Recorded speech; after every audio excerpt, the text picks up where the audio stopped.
Welcome, everyone, to the podcast. I'm here with Daniel Stover, executive coach and advisor, and also founder of Insight Partners. We're here today to discuss coaching and how it's important for everyone, but in particular entrepreneurs, and all the great things that surround coaching. So, Daniel, welcome to the podcast. Thank you so much for having me, Eric. Really good to be here.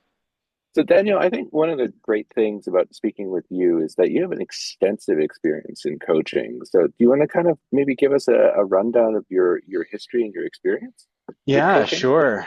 Um, it was one of those careers, as cheesy as it sounds, that found me along the way of at one time becoming a mental health professional, but then realizing very quickly early in my career how important mental health was for leadership and executive performance and organizational performance. And what I realized is that if I'm really going to be a part of the change I'd like to see in the world, the influence you have on someone has to ripple through other people. And in the kind of modern world that we live in, coaching executive leaders to be an excellent influence on what leadership means and how leadership can be embodied in any company, large or small, has that kind of ripple effect because we always remember our good leaders and we always remember our bad leaders. Hmm. So for the past 13 years, I've been the executive coach and advisor for small businesses, entrepreneurs, enterprise level, multinational organizations, executives, and their teams. And so my career has taken all kinds of turns, but I think what I like to talk about most is just how much effectiveness and profitability and culture all kind of coincide with each other based on people's emotions and sentiments about the work that they do, about the team that they're on, about the people they work for, about the organizations they work for. And so a ton of my time is spent on the climate, the sentiment, the emotions, and the psychology of what plays out in the workplace, sometimes in small essences and sometimes at massive multinational scale. Excellent. That's super interesting. A lot of questions I want to ask you there, but why don't we start with the basics? What Mhm. is coaching? Because I think there's a general, I wouldn't say misperception of coaching, but I think people confuse coaching with, for instance, therapy. And then, there's that weird definition that I think a lot of people have a misconception of. So, do you mind giving us a definition? I love that question. It's really important for people to understand this. So I'll start with like that line between coaching and therapy because I think Hmm. that's a really good one to start with. What makes it really confusing for most people is that coaching can be therapeutic. And so, what is therapeutic? That means maybe insightful, maybe means revealing, maybe means that there was something really cathartic that happened, and maybe I know myself better, and maybe there's some intimacy in how well I know myself, thanks to a really good question a coach asked me. Now, the Hmm. difference between coaching and therapy is such that therapy is meant to help us reclaim parts of ourselves that were maybe lost over the course of traumatic events starting from the youngest bits of childhood through present day. And therapy can dance between the present and the past, but there's going to be this kind of recovery and reclamation of the past in therapy, and it's going to focus on family systems. It's going to focus on emotions and how you relate to your own thoughts and emotions. Now, that's a line that coaching should never, frankly, cross unless Hmm. the person is clinically licensed and can blend those roles, which often they don't even do. Now, coaching is going to stay focused on the psychology of you, but often how to optimize where you are based on what goals you have in your life, if it's life coaching, or in your organizational leadership, if it's executive coaching. So, psychology is the common denominator across coaching and therapy, but where therapy doesn't really get into business, coaching doesn't really get into the reclamation and restoration of oneself from a trauma perspective. To blur the lines even more, one last time, is that some of the best coaches I know are trauma informed. And so there's this line with coaching where it can be therapeutic, but this line of therapy, it is the responsibility of the coach to know. Hmm. And so if anyone's listening to this and thinking like, well, how do I know what the difference is and if my coach is doing things they shouldn't, the advice would be to like pay intimately close attention to your boundaries. And Hmm. do you feel safe in the conversations you're going in with a coach that, and if not, maybe that's a better suited conversation for therapy. Long-winded answer, but thank you for No asking worries. such a deserving question. No, and I think it's a relevant question because I think for a lot of people, and this kind of goes into my next question since you brought it up, is that you spend a lot of your time related to the emotions of the workplace, I think, or the climate, as you called it, right? And having an MBA, being in the business environment, we see a lot of focus not on necessarily on the motion. It's just more on, if I'm being frank, the quantitative metrics, right? It's like, are you going to get my return on investment? Are we profitable and all that? Um, why do you think that people should undertake coaching, particularly leaders in different size companies? Because you've mentioned increased effectiveness and profitability. So can you point to any studies or any examples from your use case, from your experience? Yeah, absolutely. And this is something that's fairly easy and straightforward to fact check. But the place to start in answering that thoughtful prompt is that we know the human mind cannot make decisions, discernments, and judgment calls without emotion. Hmm. Emotion is a part of decision making. And for the thing that's easy to fact check is that for people that have had damage to the emotional parts of their brain are incapable of making ordinary, let alone complex decisions. And business is a matter of good decision making, largely, right? If without Hmm. being too reductionist. And so, what I think the biggest problem that most people have trying to understand the essence of your question is they treat it as binary. Am I Hmm. focusing on the emotions and the sentiment in the workplace, or am I focusing on the quantitative metrics? My response to that is it's both. And it turns out in many replicable studies, the more people feel things like appreciation, feel things like recognition, the more loyal and engaged they are with the place they work. And so it's interesting. Sustainability is a necessary part of this conversation because, without quoting like actual literature, the general tendency is that results sustain longer over time when people's feelings are at least a part of the organizational conversations. And the classic example of this that comes up so frequently is I don't feel recognized for my contributions now, but rather I feel there's a first impression bias about me and my company that I've been boxed into where I started. That's all a mental and emotional landscape for an organization and an effective leader to navigate. But what I've seen to kind of drive this home in my practice is that many executives who do not feel a certain way, be that appreciated, be that recognized, be that valued, leave and take their talents elsewhere, and their knowledge base completely walks out the door with them in the knowledge economy that we're in. So there's this, to wrap it up and put a bow on it. There was this wonderful Harvard Business Review article, maybe like 3, 4 years ago, that the audience could look up that suggested we're moving from a strictly knowledge based economy, a knowledge Hmm. economy, to an empathy economy.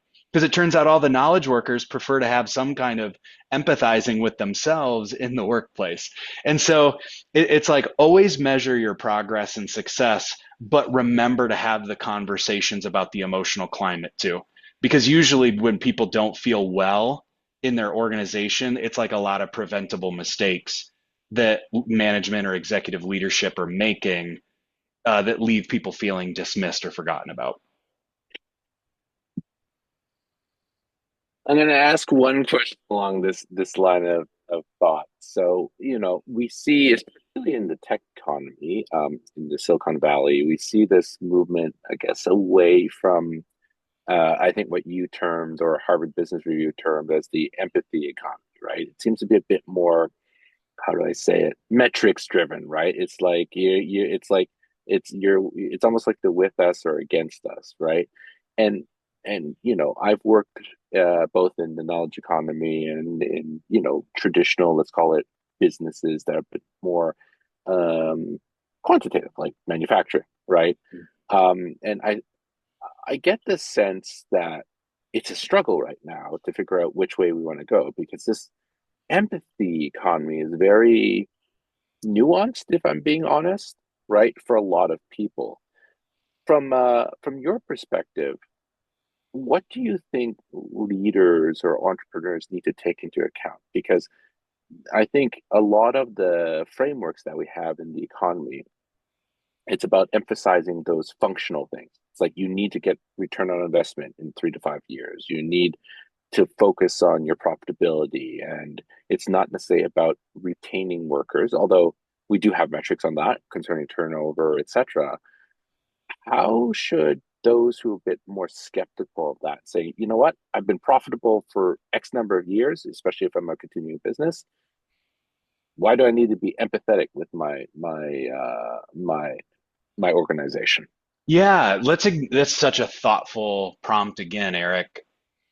I think to start that, we should acknowledge the reality even further, like double click into the reality you acknowledge, because you didn't state anything distorted at all.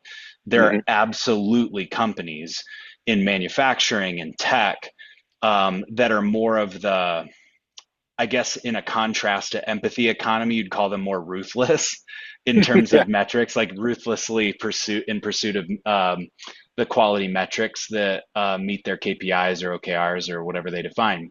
Mm-hmm. And that is real. That's not a myth. That's not fiction. That's not fantasy. That's real. And my observation of that and some good collegial conversations I've had around the globe with other advisors and consulting psychologists like myself have all kind of agreed that it's emblematic or representative of the idea that all business is a bunch of trade-offs anyway.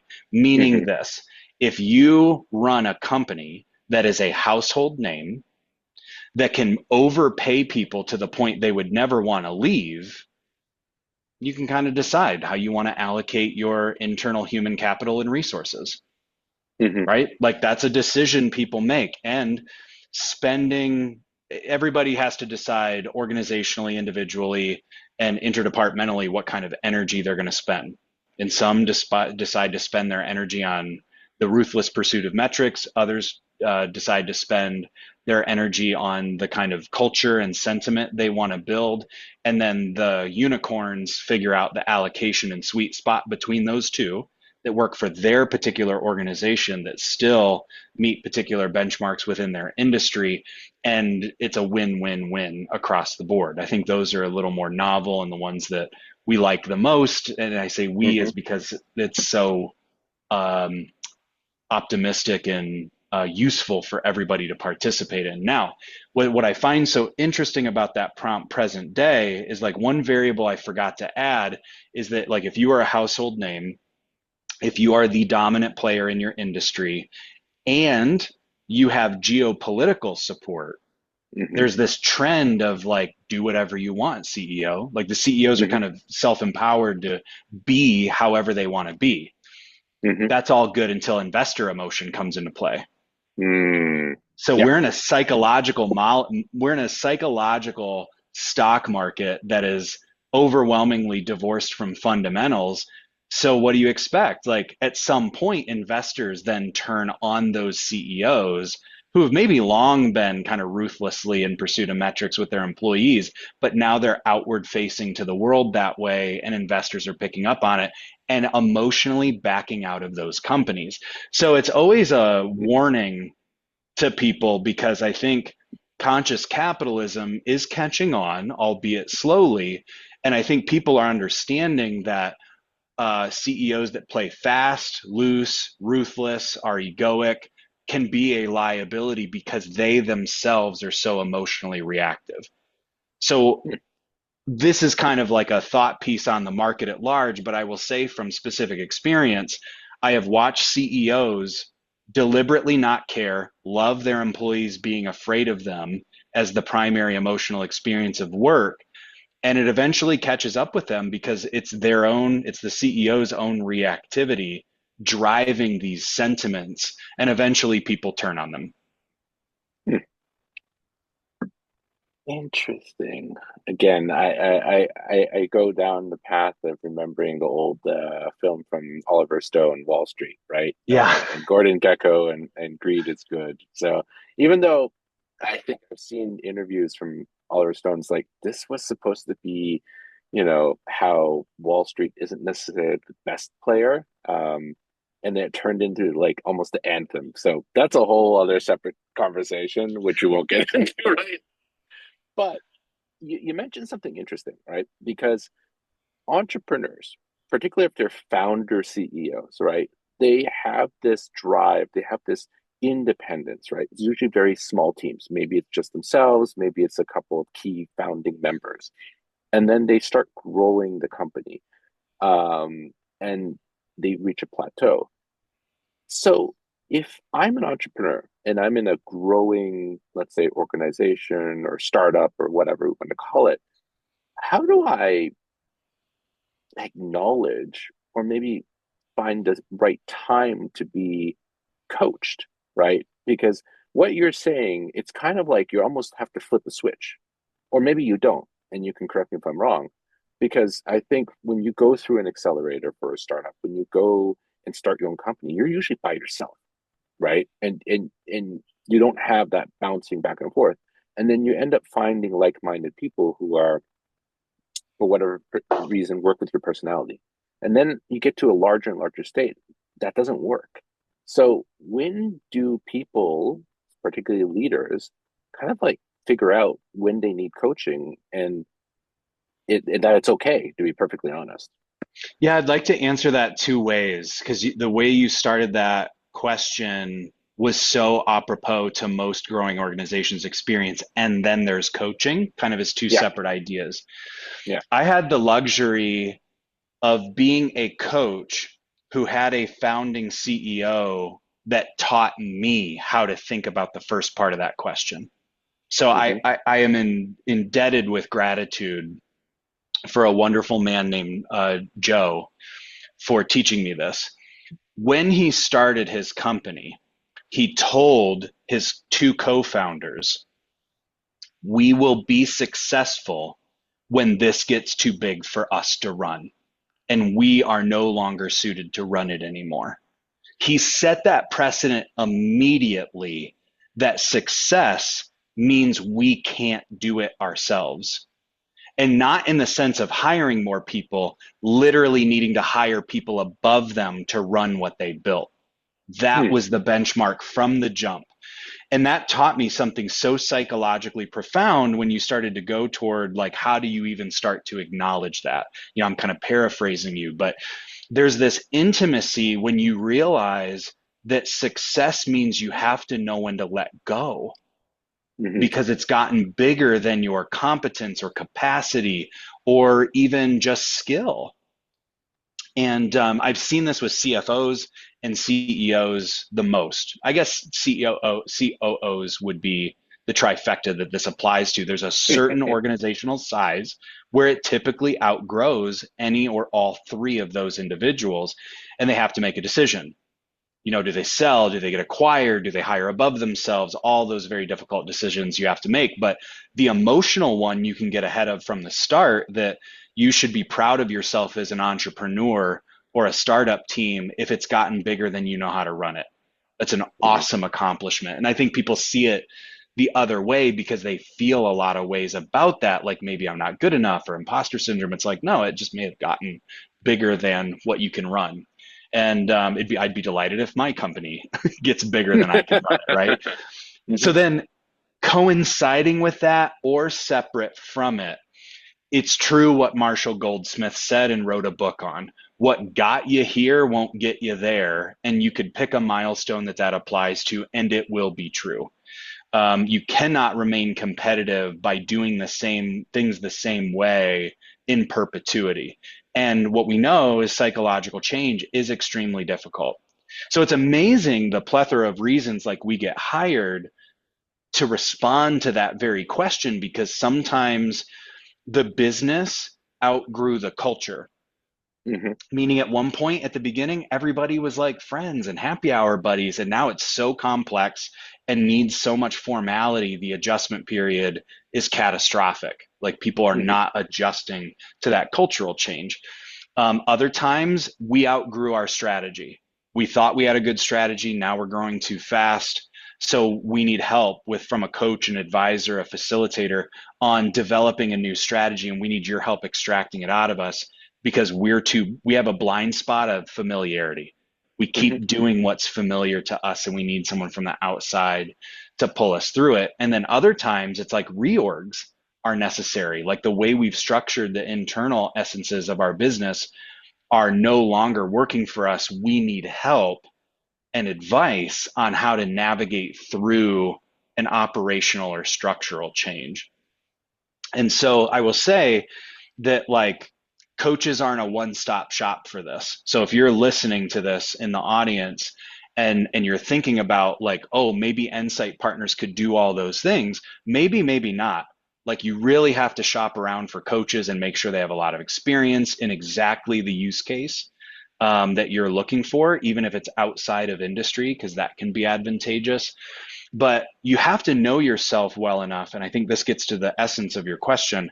You have to know yourself and your organization well enough to understand that familiarity is becoming counterproductive to your business's success.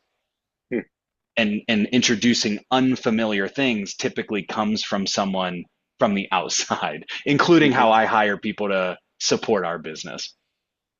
That's super interesting. And the best case example I remember is Google, right? Larry and Sergey hired Eric Schmidt as Mhm. their CEO, so they hired above him, right? And he managed to grow the organization. So that totally makes sense to me.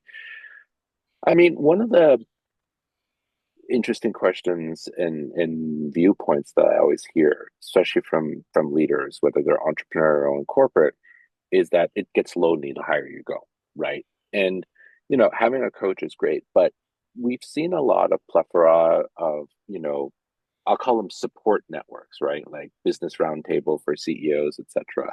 And when you and I were talking about prior to this podcast, you kind of mentioned something called peer learning. Love to get dive a bit deeper in terms of what it is and how it helps individuals in terms of their coaching experience. Yeah, I got to give a big shout out to Keith Ferrazzi, who's a friend and really influenced my thinking on this, and recently wrote a book called Never Lead Alone on this very subject. And he coined a term that is just brilliant called co-elevation. Hmm. And so his firm has done a bunch of studies in the recent past on, what in the modern working environment is most predictive of success. And it's this idea of co-elevation. So that was studied within teams. Now, take my history. Since I've been an executive coach and in consulting psychology, I have been a facilitator of like mastermind groups. They've been called different things. Sometimes they're called a mastermind. Uh, and so I've actually witnessed firsthand how people learn from one another that accelerate their ability to make good business decisions way beyond networking and way beyond introductions, even though that's a huge value add to peer groups as well. So there's kind of two conversations to have. One is the organizational level where how individuals on a team are co-elevating each other. And then there's the mastermind idea or networking idea of like, how are people in your network elevating each other? And what's so fascinating to me is like on the latter note, people have made entire personal brands for themselves out of being an extraordinary connector, of introducing people to the right people to help them solve each other's problems. Now, take that idea and put it in a more intimate setting. and you get people in a room who are unafraid to be vulnerable or bravely decide to be vulnerable through their fears of sharing, and they start talking about the real stuff. If I can use a curse word delicately, like the real shit that we all go through in life. Mhm. Sometimes it's personal, sometimes it's spousal, sometimes it's familial. But what I mean by this, that's really starting to hit our generation, is the entrepreneur that's running a business, raising small children, and attending to a sick parent, Mm. and they are just absolutely spread to the max and so spread thin. And there's kind of two realities. One reality where they're navigating that in a vacuum with their family, and maybe a couple colleagues know, versus that same entrepreneur having a space with other entrepreneurs facing similar challenges and figuring out as a collective how to rise to that occasion. Now, take that into consideration while we knowingly are in a loneliness epidemic. We Mm. are the loneliness. We are the loneliest we've ever been, Eric, Mhm. ever. Despite all of these advancements in technology, we are alone in our experiences right now. So I can't think of a better time at the organizational level or entrepreneur level to make sure you're building networks, cohorts, and intentional time where people are uncontrived with each other and sincerely trying to show up for each other to brainstorm on how to solve some of life and business's greatest problems.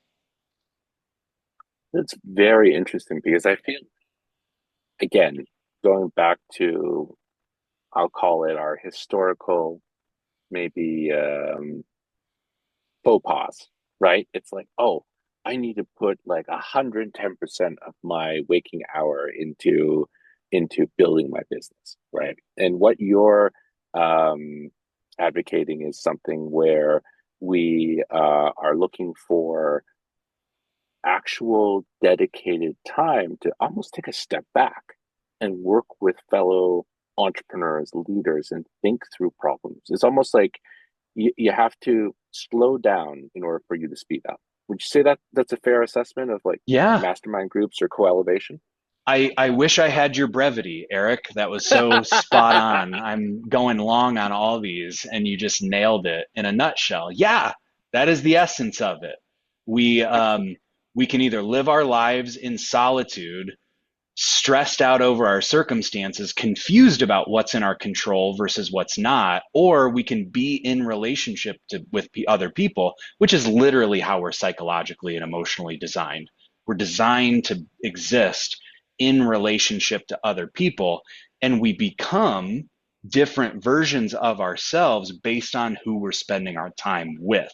So be intentional about spending time with people who help you become a version of yourself that you're growing into. Interesting. So I think I kind of hinted at it, right? Which is, if you're a leader, if you're an entrepreneur who's interested in coaching, there's a lot of, I guess, prerequisites, let's call them, right? We kind of hinted that, that self-awareness is critical, making time is critical. Are there other things that if someone is interested in pursuing coaching, they should consider, maybe almost as pre-work before they maybe interface with a coach or start looking at coaching options? Yeah, one of the things to make sure you pay close attention to is how you want to feel with a coach before you Mm. start talking to coaches. And the barrier to entry is very low. Coaches are very eager to talk to prospective clients. So if you start shopping around and asking for introductions, you will get meetings. Now, the style of coaches are so varied, you could not possibly know them. I wouldn't even dare to guess, and I've been in the industry for 13 years. So Hmm. know how you want to feel based on the experience of different styles and just manage your expectations that you're going to get a lot of variability, and that's okay. It's just what you relate to best and why. Secondly, in case it doesn't go without saying, have an idea of what you're coming for. Mm. Are you trying to change yourself?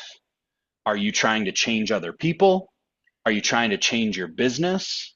Do you want to incorporate some familial stuff if a coach has competency in that too? Or a little bit of all the above? Like think big on what kind of changes you'd like to see. And a good coach will be very honest with you about the likelihood of you changing some of those things versus not, based on a great coach helping you focus on what's in your control, Nice. like what's truly in your control or not. Hmm. And so you don't need to know a lot about what coaching is before going in, as long as you're open minded, have an idea of what you're coming for, and you have a growth mindset. I know it's kind of like a controversial term, like does it really empirically exist or not? But attitude. Do you have a like make sure you're coming in with an attitude that is open to learning new things and changing some of what you do as a result of that openness. No, that totally makes sense. So usually on these podcasts, I let our guests have the final words. So Daniel, any final words for those listening about, this? We've kind of gone all over the place today, but I think it's necessary in order to give that wide-ranging perspective in terms of coaching and the value it adds. Yeah, I'm reflecting on a couple of things. Then thanks for the final word. I'm reflecting on the very astute observation you made that like companies can be ruthless in pursuit of results. They can play into the idea of an empathy economy, or my argument is some amalgam in between. The thing I want to tell your listeners is that we have the agency to choose and do whatever we want. Hmm. If you run a company, you can run it however you want. No one's going to tell you that you have to do it this way or that way because it's the only way that works, because that's nuts. That's not true. A Right. lot of companies work and don't make sense why it works, but it just does. So, given that you have that agency, the question you should ask yourself in the spirit of that debate is, what kind of person do you want to be? Because you have to live with that and either dissociate from it if you don't like who you're becoming, or really lean into it because you do like who you're becoming. Either way, choice is yours. Secondly, kind of what you set up so nicely for me, like when you're thinking about the value of coaching, there is absolutely no question there is value, so long as you come with the right attitude and you have a really competent coach who has a lot of experience and knowledge base within the domains you would like to see change in. And like I've been doing this for so long and I've been around good coaches and bad coaches for so long, I've just landed on the simple question, why not? Like, why not try it? And I like to let people know I buy what I sell. Like I really practice. I have a coach. I've had therapists of different genres for different needs, and I have never regretted it. It's always been a net positive for the financial investment, if not some of the best money I have ever spent, because I don't trust, despite being very self-aware as far as people compliment me for that, I never see it clearly as someone else will be able to see me and pull that out of me. And I want that for everyone. Like, I want everyone to have that experience of being seen so well by someone else. They're able to identify potential you have not yet realized you have in you. And that's the real beauty of therapy and coaching and any kind of helping profession. Excellent. Daniel, I'm going to leave us with those profound words. So thank you very much for being a guest on our podcast. And I'm sure our listeners will derive great insights from what you've just talked through. Well, thank you for such the thoughtful questions, and thank you for those that are listening, and thanks to AAPA for having me around. Thanks, Daniel.